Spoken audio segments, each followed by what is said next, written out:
We have arrived. This is Webb Parton, your host, and we welcome you to the Free Range Dogs podcast. This is a place where we stake out a shady spot and talk about all things dog. Find yourself a soft piece of grass, spin a few circles, plop down, rest your feet, and join us in this joyful conversation.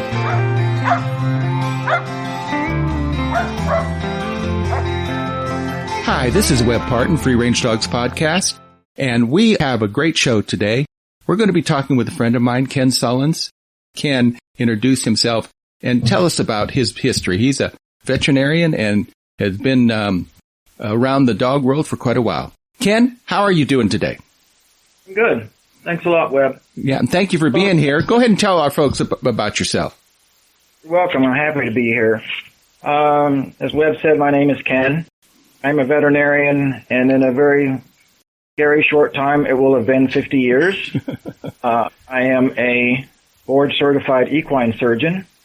I practiced on the East Coast with Virginia Tech for 32 years, and retired from there and moved to Arizona in 2017.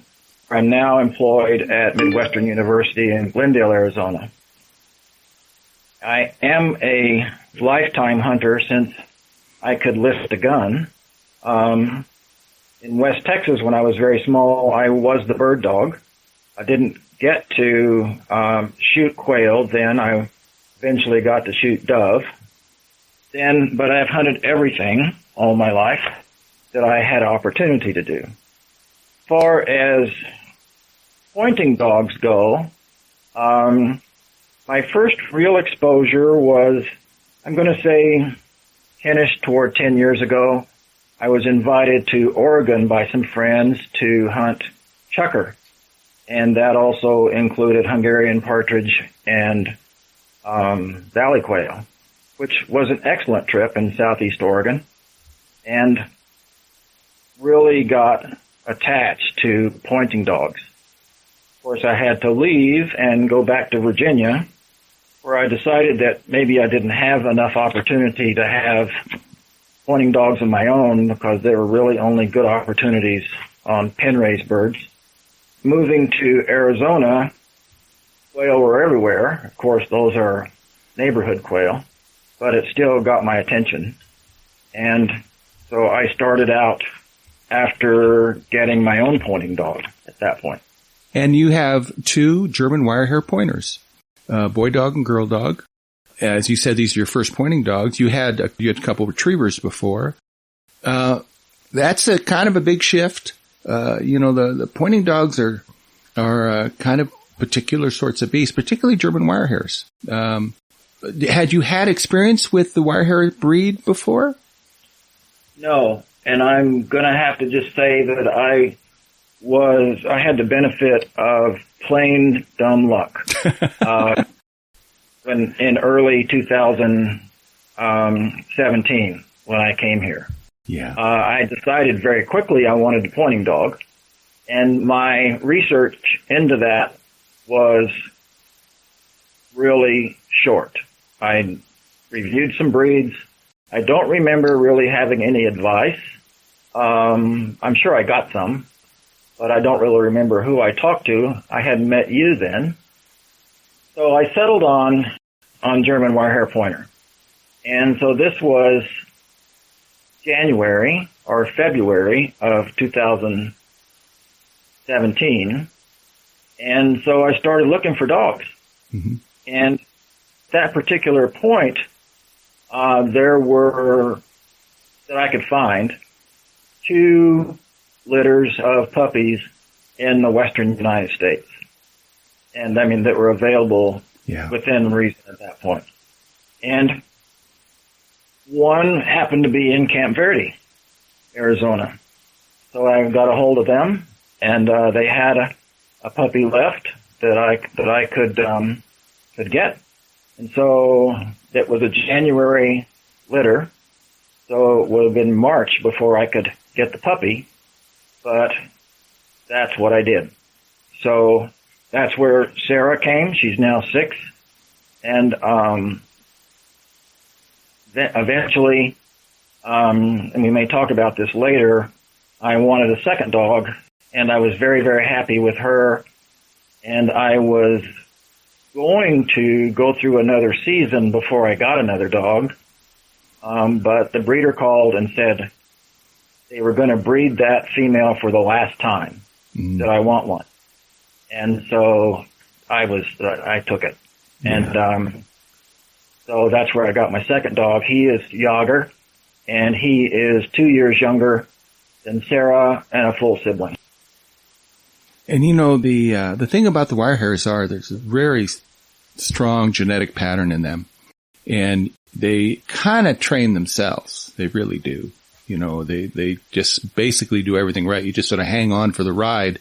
They can be a little bit strong, a little bit willful maybe, so you got to, you know, keep a rein on them a bit to kind of reel them in. But they're a pretty straightforward dog, and you've handled them well. I've watched you come up with them, and you're the sort of person that is conscientious and make sure that the dogs are getting what they need. You get them onto birds, different ground, you travel with them.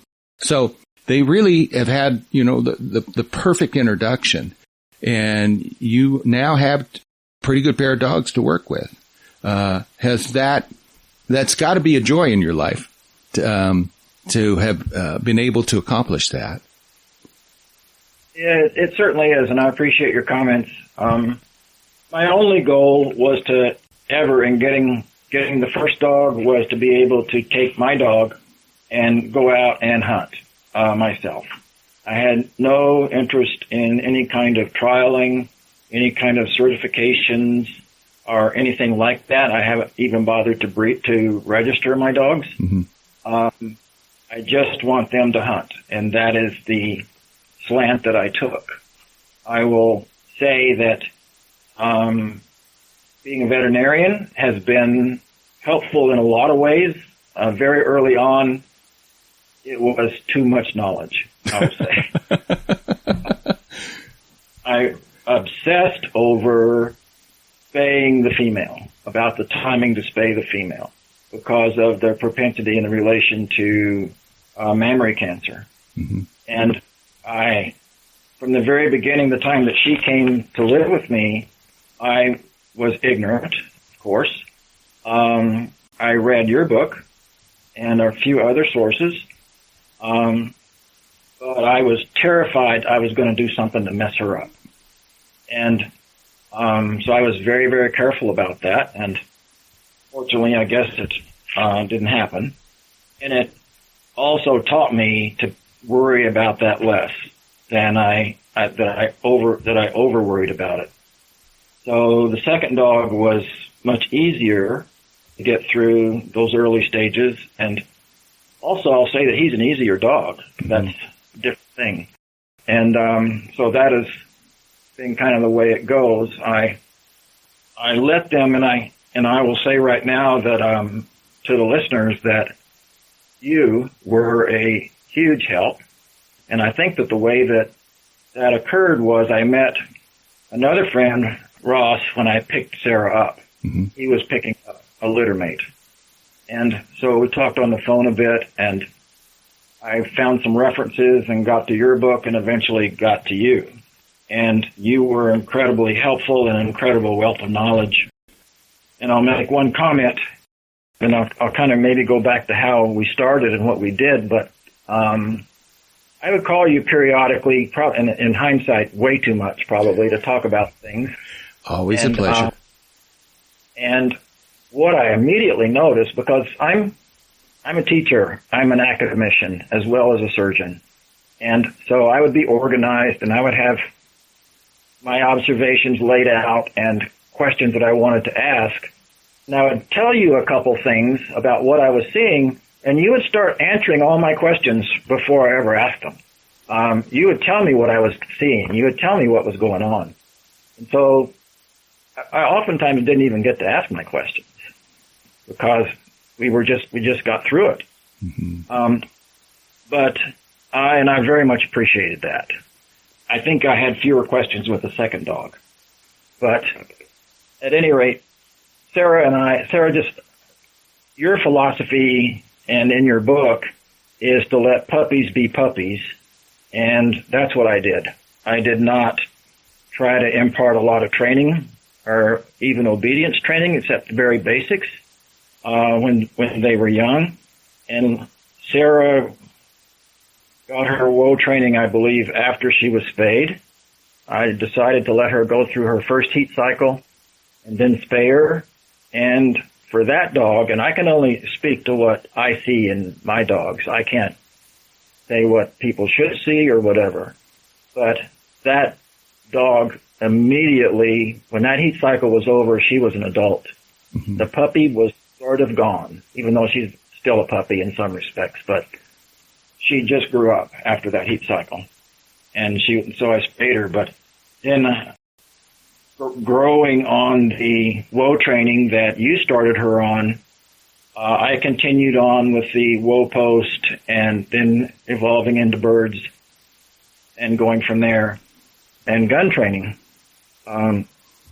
Fortunately, I was able to do that on my own property. I have 2 fenced acres that the dogs can run on the desert, and at that time, there was a lot of vegetation, and we had a lot of rabbits and a lot of quail, and she would just go out and chase things. And I would just follow her with a blank gun, and when she was hot into chasing something, I would fire the blank. And that lasted about twice. And then I started with a 20 gauge with the shot dumped out, which is a gun that she could see then. And after one trip with that, and this went up for the second dog as well, you just picked that gun up. They were all about going out. They were all ready. Yeah. And so that was the early days. Well, and because we're talking to a pretty broad audience on this podcast, and so you have folks with different breed interests, but all of the people listening to this have an interest in taking their dog out and cutting them loose and letting them run. And that really is the benchmark of a bird dog, is that you turn them loose to run out and find something. And so much of that is just kind of letting go. And that's what you described early on, when you were talking about your concern initially. But you don't really train a dog. You pick the proper genetics, and you make sure that the puppy that you're bringing into your life has those genetics.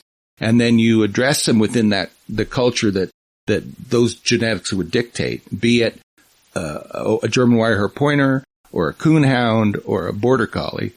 And that it will resonate and they'll come around. And that sounds kind of like what you're saying, is that she sort of reached a place where it just worked. That's true. And we did do early work with pigeons and homers, and I had a little pen there for them to come back to, and then went to some trainings with NAVDA and birds that way as well. And for our listeners out there, NAVDA is North American Versatile Hunting Dog Association. It's a group with a long history that focuses on training versatile hunting dogs. Go ahead, Ken. And so we were able to get birds up there and help each other train and get our dogs onto it. But as you said, we reach a point, and I think it was sooner with my second dog than with my first dog, where they actually are just doing it. You show them some things, and they just carry on their own. And as I said, part of this being such a lucky experience for me this is a good bloodline. They do have good genetics, and between you actually and our other friend, we have 5 full siblings of this litter, and they all just work. That's the bottom line. Yeah, and some things you can't undo or get over, so it would behoove you to be sure that you're picking the right dog, the right puppy, before you begin the process. And clearly, some folks, dogs come in, you get them at 2 years old, 4 years old. So, it's, what it is what it is, and you find a way to work around that. But it's always easier to not have to fix something than to have to fix something, if it is fixable. Sure. Exactly. And I'll say to the people that are listening that maybe are thinking about getting a pointing dog or any hunting dog they have to train, as I said, you helped us do woe training, and then I constructed a woe post and went through that, expanding the distances and training her to recall and work, all the way at free rein, turn loose in the field hunting, and it was a process. And she, I guess, being a female, she at some points was pretty headstrong, and she would just say no, and then we'd have to kind of back up a touch. And there were, I'm going to say, in that first year or before we started hunting, and we started that fall with her because of her age, and I started hunting her on a check cord, which we can talk about in a little while. But there were times when she would frustrate me some. I learned a lot of forbearance because as you teach in your book, and people should understand, you don't lose your temper. You can be urgent and demanding, but you don't lose your temper. And she tried me sometimes. And there were a half a dozen times in those early months of training that I almost picked up the phone and called you and just said, "Can I pay you to do this? Can I just bring her down to you, pay you, and I will pick her up when you say it's time?" But I never did, and I never mentioned it. Mm-hmm. And the reason is this, and this is me, I really don't like to train dogs. That's not my hobby. I very much like training my own dogs. But I could not be what you did in the past of training other people's dogs. That's just not what I do. Yeah. But it's very important to me to train my dogs and to have them, and I think bringing them along in the family, developing the relationship, developing a close relationship with them facilitates that. And I firmly believe that, because they really want to please the person. And it becomes kind of a two-way street. Doing that job myself was very important, and it overrode my inclination to get outside help or farm her out. And, and that's, I think, the important point to make with anyone listening to us today is that it's about connection. Absolutely. Yeah. Regardless of what your expectation is of the dog, be that to put a raccoon up a tree or to put a sheep through a gate, it's about the connection you have with the dog. So that's really the thing that has to be nurtured and fostered. Training, you're right, is a kind of a rote experience. I did it for so many years. I enjoyed the work, but it wasn't so much the work as being able to work with the dogs, if that makes any sense. So I think that's an important thing for folks to realize, is that dog training is not a hard thing, because what you need to do is develop that relationship with the dog, and then the rest will follow. And you let go of a lot of stuff, a lot of concerns and apprehensions, and once you can be confident, and probably much the same way if you compare your first experience with Sara and then your experience with your male pup, Jaeger, later. The first one you were kind of pins and needles, and the last one it was like, oh well, you'll get over it. I think that's probably a fair characterization. You let me know if that is or not. Well, it is, and Jaeger is Jaeger's a different dog, even though they are, closely related. He's a much softer dog than his sister. He's very easygoing. He's really, really quite a lover. But he has his spells, as you have said often. He's a German dog. Yeah. And he has his spells that I have to rein in. But he has been very, very interested in pleasing. He always has been, except for his, and this is the biggest mistake that unfortunately it didn't cost me anything as far as I can tell, but he was a July puppy, and so his first fall, some people would hunt them. I didn't get that totally, and I'm not judging anybody's technique because everybody makes their own thing work. But I didn't really hunt him. I took him, and I would then sometimes let him run with Sara. But he was mostly enthusiastic and a pain in the neck, distracting Sara, grabbing her, pulling her around while she was trying to work. And so I didn't let that go on forever. So he didn't get that first fall, he did not hunt really to speak of. But when he started, and I didn't start training him, and you told me that when it was time to train him, I would know it. And that sounds a little nebulous to some people, but I do have a long history with dogs and animals, and I can read them, I believe. And at 10 months of age, he just became a different animal.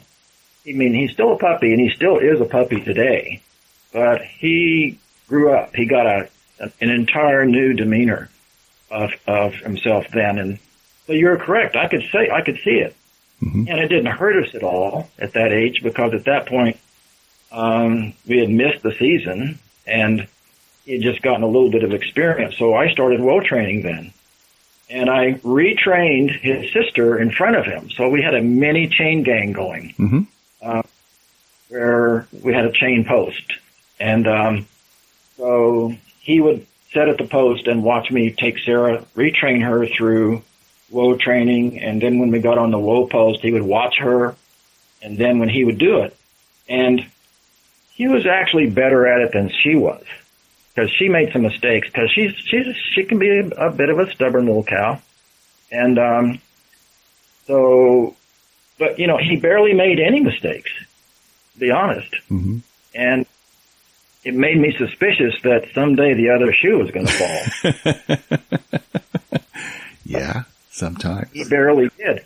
The only thing that he did, which really worried me, and it was my fault, was it was during that first fall season when he wasn't hunting. He was little. And Sara and I went out and we got some birds, and I tethered one by the foot and hid it behind a bush, and took him out to find it. And he'd already trailed birds, and he had seen dead birds. And so he got on the trail. He went right to it and grabbed it, and the tether broke, and he took off. Mm-hmm. And I should have just said, to myself, well, we're going to let this play out now. I did try to get it back, and I never got it back. Mm-hmm. Ate it. He ate the bird. Mm-hmm. Well, it wasn't very big, but he ate that bird. He chewed it up and he swallowed it. Yeah. And I thought, well, we've really ruined something here, but in the rest of his training, he never showed any of that tendency again. Yeah. I think that I was probably pretty lucky there. I don't know if that would be something that a lot of dogs would have had to have trained out of them later on, because I think that was my mistake. And I think I'll just mention to people now that are listening that are new and haven't done this before, that most of the things that dogs get into and are not their fault. They're our fault for letting that happen. And that includes chewing stuff up in the house or whatever, because you're not going to stop it. You just have to take away the opportunity. And so I became a lot more patient as I went along with Sara and recognized things. And also I think I've learned to recognize why they do some things and make me understand it and deal with it a little bit better. But I was afraid that was going to be a really bad thing. And it didn't turn out to be, as we got on into training. Yeah. And their natural inclination, it's protein they're picking up. Their natural inclination is to eat it. I mean, that will certainly happen. And if you give a dog free rein, eventually they will start eating birds. if you look at the literature, there people have been training, and I'm going to talk specifically about bird dogs now, but people have been training bird dogs for, a couple hundred years, and the literature documents that different regions would have different styles. And one of the styles in the South was to kill a quail, pull the head off the bird, and give it to the dog. And that was a common treat. A dog would bring it back, you take the bird, you pull the head off, you give it to the dog, they eat it. Now, that, many modern trainers would look at that and go, oh my God, how am I going to undo that? And he's going to eat every bird now. Well, it is what it is. And, if you have that communication with the dog, if there's a relationship between you and the dog understands what you want, and dog understands that you want them to give you the bird. The axiom of dog training is you don't correct a fault without creating another fault. And when you had that train wreck of your dog going in and that tether breaking and away he went with the bird and eating it, you as the trainer can go in and have a whole lot of feelings about it.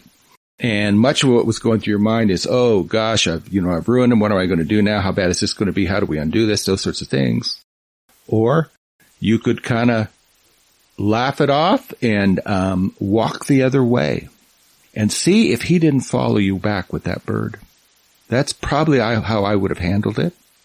If he was going to eat that bird, I certainly wouldn't want to be there around him when he did it.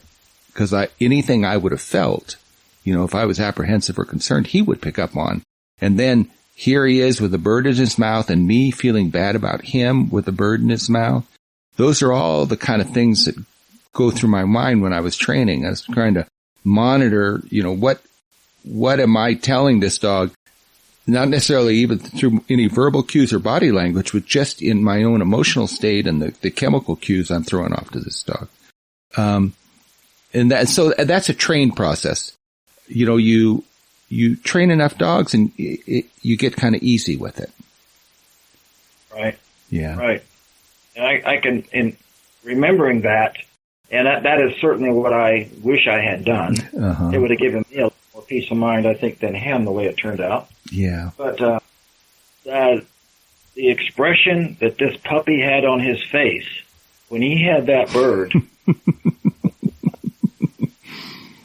that was, get out of my way. This is my bird. Yep. Not touching. I've been waiting for this all my life. This is mine. Yeah. Puppy expression, but forgot about it. I didn't give him any more opportunities like that right away. Mm-hmm. And that would have been in the fall. That was the hunting season still. And so it wasn't until after he was well trained that we went on to pigeons and launchers and that. And, but the whole thing there was, he was natural, really. So when, he's such a lover of a puppy, but when it's time to go to work, he still pays attention to me, but he's all about that. Mm-hmm. And that's, so that's a good thing. Well, it's genetics, just straight up. And either it's there or it's not. And so, I have tried to train dogs that didn't have it. And you can do workarounds. If you have a dog that has no pointing instinct, you can teach whoa, and you can then reinforce it when on a bird find. And you can get sort of this kind of stoic, sloppy, stall, when they come upon a bird. But if the genetics aren't there, they're just not there.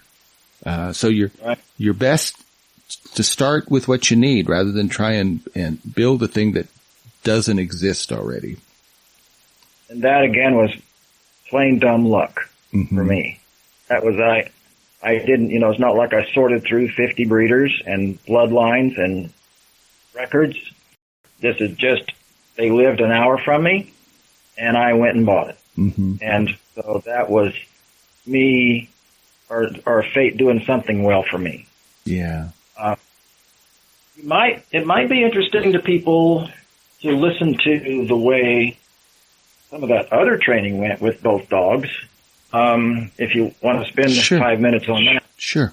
Because as I said, I trained the older dog, retrained the older dog ahead of the younger dog, and he watched and he followed her example, and in several cases improved on it until we got to birds, until we got to live birds. And Sara, again, being a female, being older, and one of my reservations was how well was she going to accept it, a puppy, because we had cemented such a solid relationship before the puppy came. And was she going to tolerate that? And she by and large did. But she was, I think, jealous, resentful of him when it came to birds. And so she, in training on pigeons, and then shortly after that on chucker that I bought that were planted by a person that does that, she lost her mind. She would point for briefly a second and then run in and try to grab the birds. And so, as you explained to me, that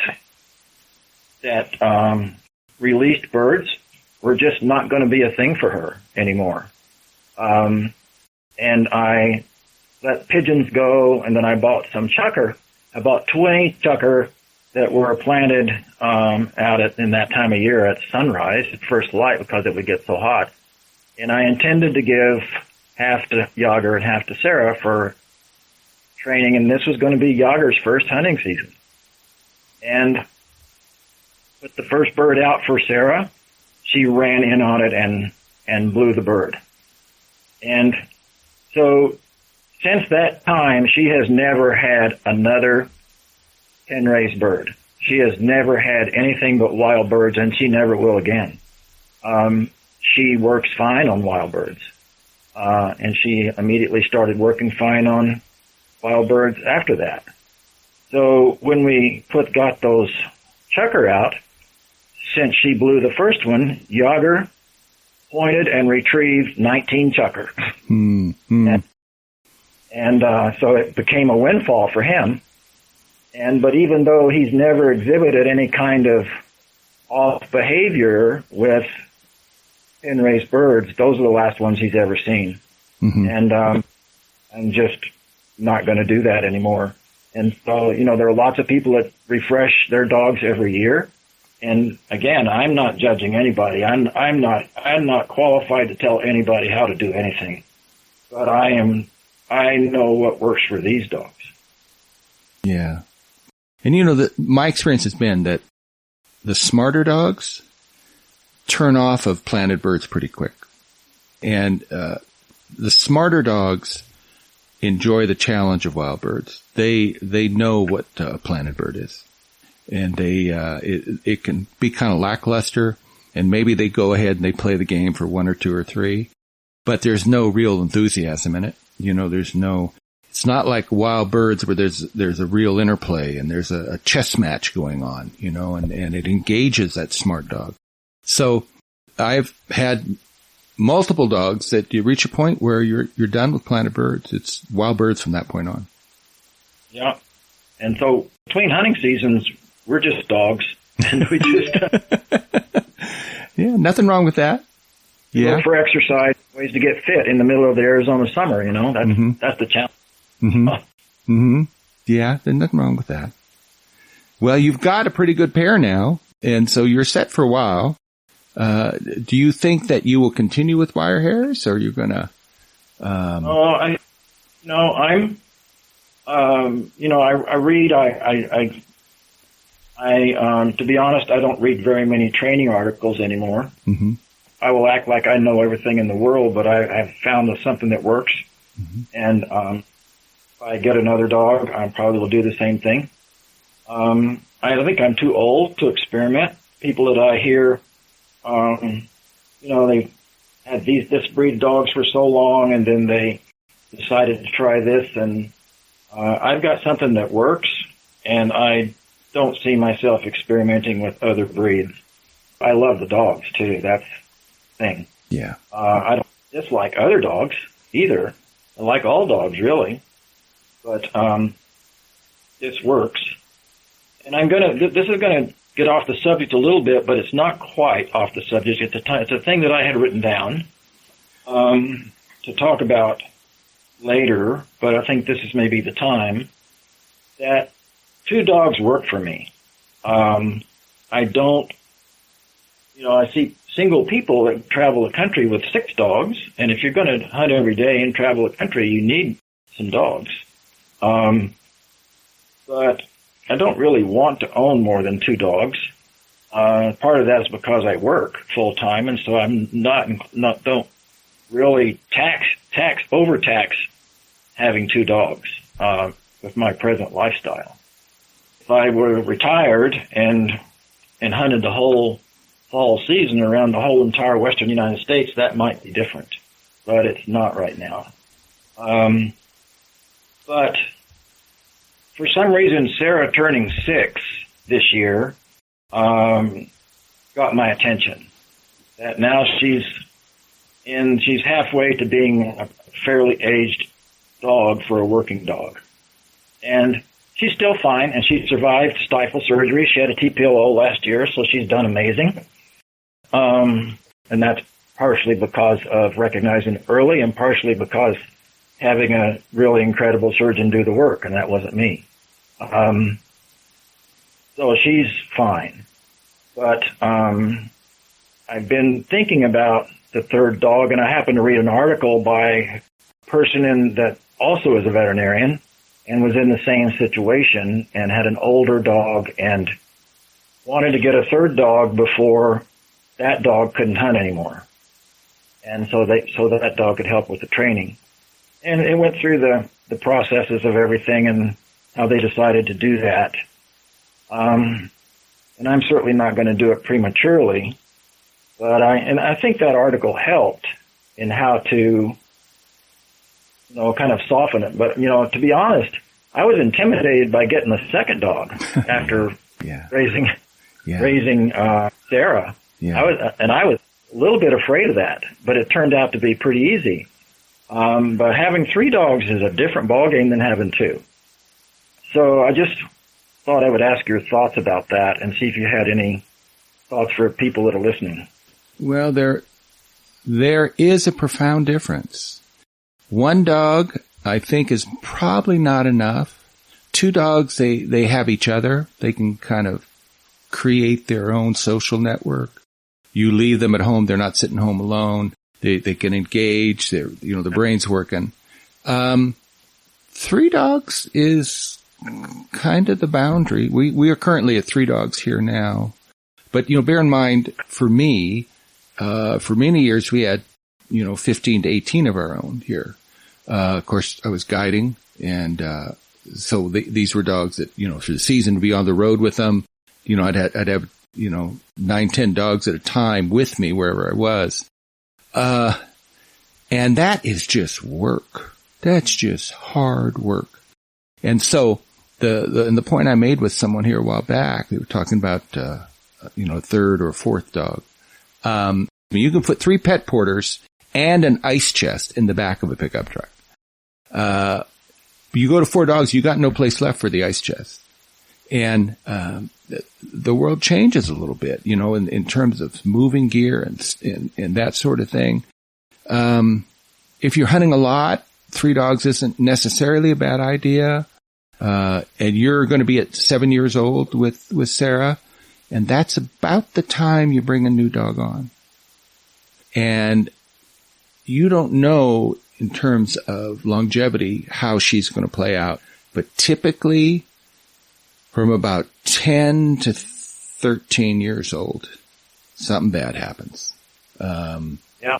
Well, that's one of those about knowing too much. Mm-hmm. Yeah, exactly. You will notice it. Your dog at 7 years old runs as strong as they did at 4. At 8 years old, you notice a little bit of a slowdown. At 9 years old, you notice a slowdown. And at 10 years old, it's unusual to have a full-time hunter. You gotta you got to moderate it a little bit. You got to give them the short, window to run in the morning when the scent's the best. You kind of cherry pick the times to deploy that dog, to utilize that smarts that they get. An old dog can be a phenomenal hunter. I mean, and I've just always been really impressed by watching old dogs work. But they don't work as long as the young dog. They work smarter. They're more efficient. They produce more, but they don't have the long-term stamina that a younger dog does. Hate to admit that. But it sort of crosses over even into the human, side of the equation. I'll digress for just a little bit. 2020, I was coming back from those chucker training sessions, actually with the dogs. And one afternoon, and I had a little bit of an unusual sensation in my mouth and stuff, so I went in just to have it looked at in Mayo, and I spent 3 days with all kinds of imaging, trying to decide if I had a stroke or not, and they actually couldn't show anything bad. Mm-hmm. I did come out with some guidelines that I should do some things differently.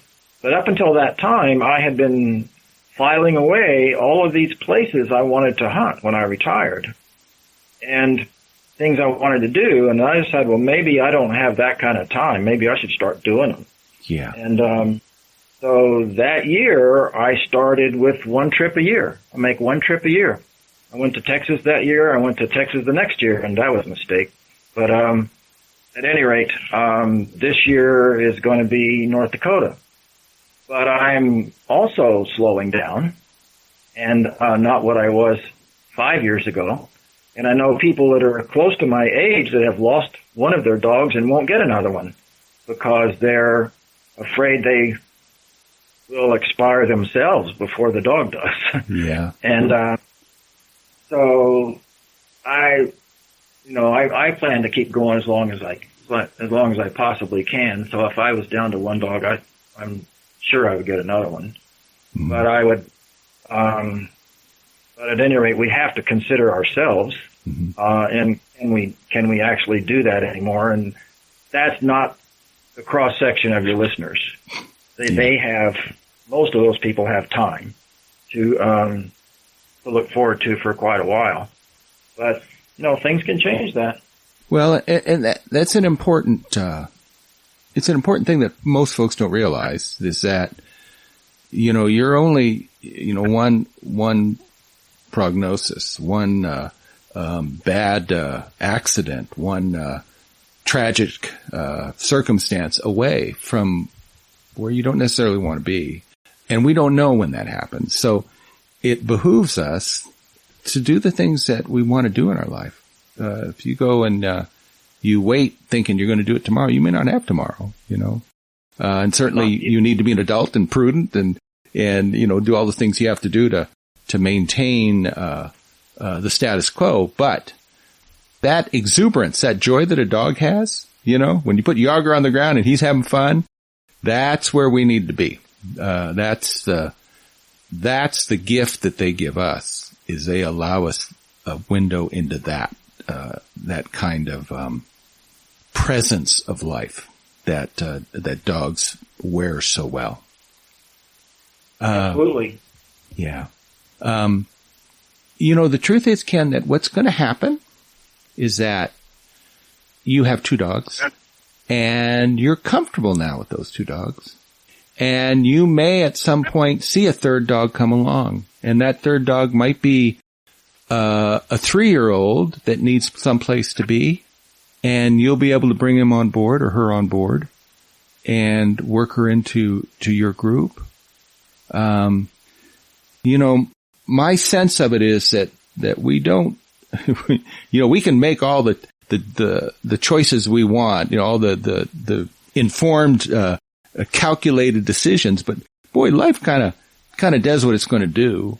And so, much like training, where you need to sort of go with the flow in a lot of ways, when it becomes time, you may not need to get a puppy. Maybe you find a 4-year-old dog that has a from a circumstance that needs someplace to be, and that dog's a good fit. And you bring that dog in, and the experience you've had with the first two is going to allow you to incorporate that dog in rather painlessly. So you can kind of let go of how you think it's going to happen or should be, and enjoy the two that you have, and kind of make a decision when it becomes necessary. Yeah, I think it's possible. It's certainly possible. Just like training your first dog, it's possible to overthink it. Mm-hmm. And just let it go, and something will work out, as it often does. Whether we want it to or not. Yeah. I had a friend years ago who, he ran, pointing dogs. He was from Kansas, ran pointing dogs, big country. He was a field trial judge. He also was a retriever guy, and he ran, pro circuit, retriever dogs and judged on the retriever circuit. And, he told me that one day that, he's out on those big prairies chasing chickens and bobwhite quail, and, it was time. He couldn't do it anymore. He couldn't keep up with those big running field trial dogs. And, he got what he called was his old man dog, one versatile, which happened to be a German Wirehaired Pointer. And that's the dog that was his. And he lived with that dog, and he would hunt. He would come out and hunt with me, and we'd put my setters on the ground.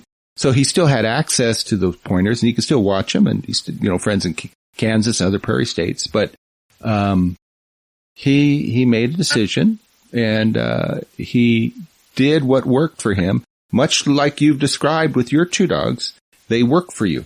You're not really, you don't need a field trial dog. You don't need another sort of thing, that you have what works. And boy, what a joy. I mean, to be happy with what you have. Isn't that kind of life's ultimate goal? It is. And and I can't, I was new to Arizona. I was new to having quail around me all the time.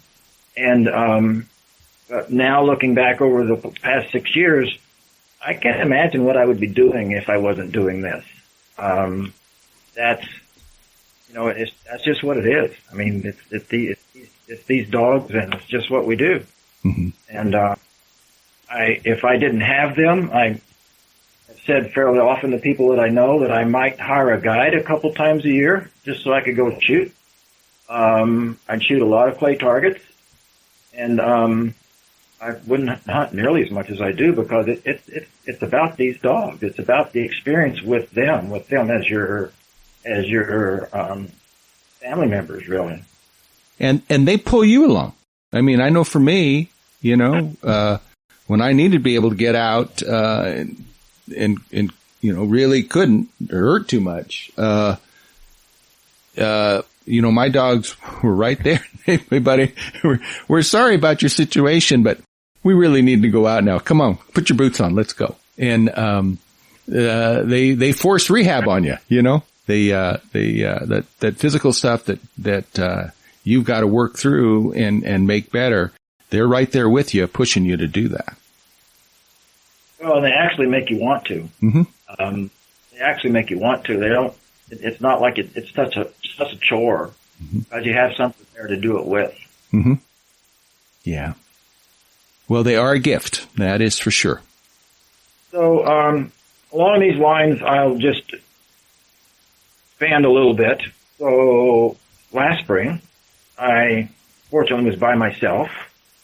I was leaving the shooting range, and my truck was T-boned by a vehicle on a city street in North Phoenix going 100 miles an hour. And I spent 3 weeks in ICU, 4 weeks in the hospital. I had 7 surgeries, and another month in the rehab hospital. So I got very, very weak, and I actually had several chances to die from like the first minute until 3 weeks later, which didn't turn out to happen. but I was left really weak and debilitated, and I actually didn't have my dogs for 3 months. They went to a friend's house, and thankfully for friends like that, right? Yeah. But getting them back was the first step back, really. Yeah. And so I've been very, very weak, and I'm still not back to normal, but I have gone from walking, as my physical therapist challenged me, 100 yards with walking sticks or a walker the first time, to progressing over weeks to several hundred yards to a mile. I think it was a half a mile by dove season. And then by the time quail season came around, it was a mile. And then by the time Mearns quail season came around, it's up to over 2 miles over Mearns country, which is its own challenge. Mm-hmm. And these dogs have been every bit my therapists, and they just don't let you back off. And so instead of worrying about whether I'm over-hunting the dogs, which I had to last year, right? Whether I'm over-hunting myself. Yeah. Yeah. I thought that I would be able to, with my reduced range, I thought that I would be able to hunt every day. During the time that I was down there, I put my trailer down in southern Arizona, and I spend every bit of time off I can down there. I've done that every year since I've been here. And it's because the dogs certainly weren't getting overtaxed, but I couldn't do it every day either, I figured out. So at any rate, they still push you. They're still all over you, wanting you to go in the morning. And when they start, no matter how bad I felt that morning, how sore I am, and how much I might just, without them, in fact, probably would just kick back and have another cup of coffee, and work out, go for a walk later in the day. But I would go with them, and, no matter how bad my body felt, when I got out there was just a smile on my face.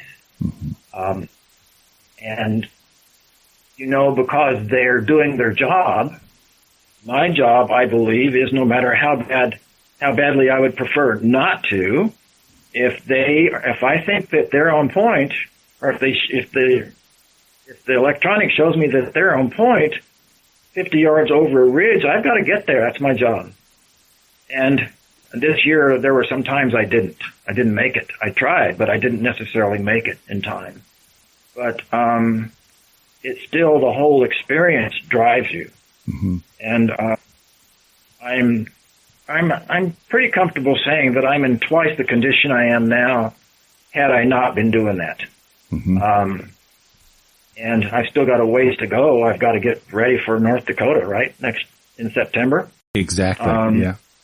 So we have a lot to go. We have a lot of work to do. But now I'm very comfortable I can do it. And they were a big part of that. They were every bit as much slave drivers as that physical therapist beats me up 3 times a week as a rule. Yeah. They do give us a reason to live. That is the truth. They absolutely do. Yeah. And they are they're just in spite of some of their bad habits, which they do have, and I might talk to you about, that's on my list as well. I got 2 things on my list. I did one of them. And so in spite of some of their bad habits, which, as I alluded to before, I have learned to understand their bad habits, I think. Mm-hmm. It's not a battle between me and them, or a battle between an owner and a dog to win. I understand it, why they do it, and so I try to channel that. The only thing that a whole lot of barking is irritating. But other than that, I don't get upset when they chase coyotes through the fence, because they're doing their job. That's what they think. Mm-hmm. And I do get them back, but I mean they don't go out and there's a fence there, right? Mm-hmm. But so they and sometimes tangle with coyotes through the fence, but that's their job. That's mm-hmm. that's what they believe they're there to do. Mm-hmm. And I can't argue with that. Mm-hmm. I'm not going to try to change their mindset. Yeah, yeah. Well, there's a bunch of folks out there listening, and all of them have different dogs in their life, and it's for all of them the same sort of a thing. The thing that they enjoy, that their dog enjoys doing as well, is a thing that can move them forward, and it really is the proper way to look at it. It's not a contest. It's a sharing.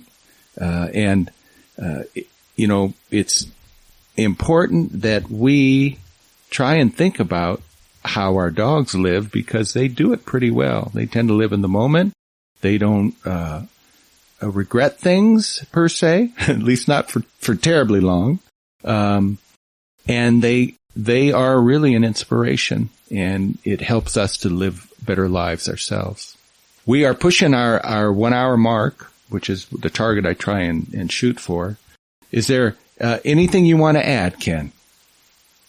Well, I think as far as the process and the road that I've come along with them, I think we probably covered it. Mm-hmm. I would say that to people, and that I learned slowly with my first dog, but I think I had a grasp on completely with my second dog, is not to obsess about what they're doing, because they are, in general, going to do the right thing. And it is learning to trust them shouldn't take as long as it does. But, like with Sarah, I'd say, I think birds are over here. I want to hunt over there. She didn't want to hunt over there. And after a little while, I figured out, well, who am I to tell her where she needs to hunt? Mm-hmm. I need to hunt where she wants to go. And that's, aside from the general direction of the way that I need to travel to get back to the truck, for instance, at the end of the day, I don't tell them anything. I seldom recall them mm-hmm. From whatever they're doing. If I need to recall them and they don't come, then 99% of the cactus, they're on birds or they're in cactus. Mm. And so no reason to get excited about it. You just need to go find out what's going on. Mm-hmm. And I think that once you get to this point with your dogs, then it becomes really easy. It's not something to worry about. It's just really easy. Yeah. Just to facilitate them and let them do their job. Yeah. Well, with that, I'm going to thank you for sharing this hour and visiting with Ken and I. And I want you folks to think about having fun out there, living in the moment, doing the things that you want to get done before you don't have a chance to do them, and to wish you well. If you do enjoy this podcast, please do subscribe. We'd love to hear comments and such as well. So with that, this is Webb Parton and Ken Sullins, and we are signing off from freerangedogs.com. You have a great evening. Take care. If you like this episode, I invite you to visit our website, freerangedogs.com. It's where you can find the stuff you need to live the free-range dog lifestyle. I want to help you with that. Book a consultation call or an in-person training, attend one of our ongoing events, or join our online membership program. We got it all on freerangedogs.com. All right, it's time to head back to the truck and the water bucket for the thirsty dogs. This is Webb Parton signing off, wishing you the boundless joy that comes when you share the outdoors with your best friend.